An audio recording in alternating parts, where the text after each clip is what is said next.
ချန်ပီယံလိဖိုင်နယ်တွေနဲ့လွဲချော်ခဲ့တဲ့ဂုတ်ကြီးနှစ်ပါးမင်းညကစားခဲ့တဲ့အာရှချန်ပီယံလိပွဲစဉ်မှာအယ်နဆာအသင်းရှုံးပွဲတွေ့သွားခဲ့ပါတယ်။ဂျပန်ကလပ်ကာဝါဆာကီအသင်းကိုဆီမီဖိုင်နယ်အဆင့်မှာရှုံးနေပြီးတော့ပြိုင်ပွဲကနေထွက်ခွာခဲ့ရတာပါ။ဒီပွဲကိုအယ်နဆာနိုင်မယ်လို့ထင်ခဲ့ကြပေမဲ့တကယ်တမ်းကစားတဲ့အချိန်မှာတော့ကာဝါဆာကီအသင်းကဟန်ချက်ပုံညီနေခဲ့ပါတယ်။အယ်နဆာအသင်းကတော့နောက်တန်းကစားပုံအတော်လေးဆိုးရွားခဲ့တယ်လို့ရှေ့မှာလည်းအတွဲမမိခဲ့ပါဘူး။ရိုနယ်ဒိုလည်းဂိုးသွင်းဖို့ကြိုးစားခဲ့ပေမဲ့တိုင်ထိပြီးတော့ထွက်ခဲ့ပါတယ်။ကာဝါဆာကီအသင်းရဲ့အဖွင့်ဂိုးနဲ့အယ်နဆာအသင်းဘက်ကမာနီရဲ့ခြေပါဂိုးတွေကတော့လှပခဲ့ပါတယ်။အဲဒီနောက်မှာတော့အယ်နဆာရဲ့နောက်တန်းနေအားနည်းချက်ကနေကာဝါဆာကီအသင်းကဂိုးတွေထပ်မံရရှိခဲ့ပါတယ်။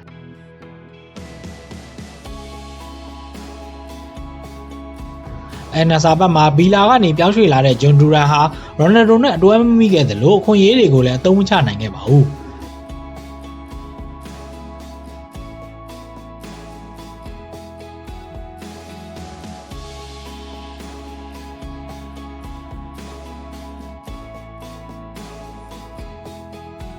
85မိနစ်လောက်မှာတော့ကာဝါဆာကီအသင်းကတတိယဂိုးရသွားခဲ့ပြီးတော့အယ်နဆာရဲ့မျှော်လင့်ချက်တွေကုန်ဆုံးသွားခဲ့ပါတယ်။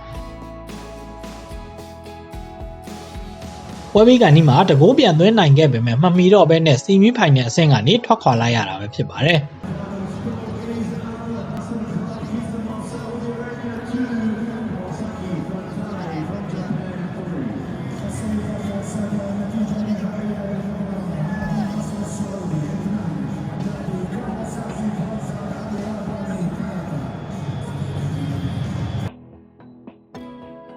လီယိုနယ်မက်ဆီရဲ့အင်တာမိုင်ယာမီအသင်းဟာလည်းကွန်ကာကပ်ချန်ပီယံလိကနေထွက်ခွာခဲ့ရပါတယ်။အင်တာမိုင်ယာမီဟာပထမအကြော်တုန်းက2-0နဲ့ရှုံးနေထားတဲ့ဗန်ကူးဗားအသင်းကိုအိမ်ကွင်းမှာကစားခဲ့ရတာပါ။ကွန်ကာကပ်ချန်ပီယံလိမှာအဝေးဂိုးစီးမြင့်နေရှိနေသေးတာကြောင့်မိုင်ယာမီတို့ဂိုးပေးလို့မဖြစ်ခဲ့ပါဘူး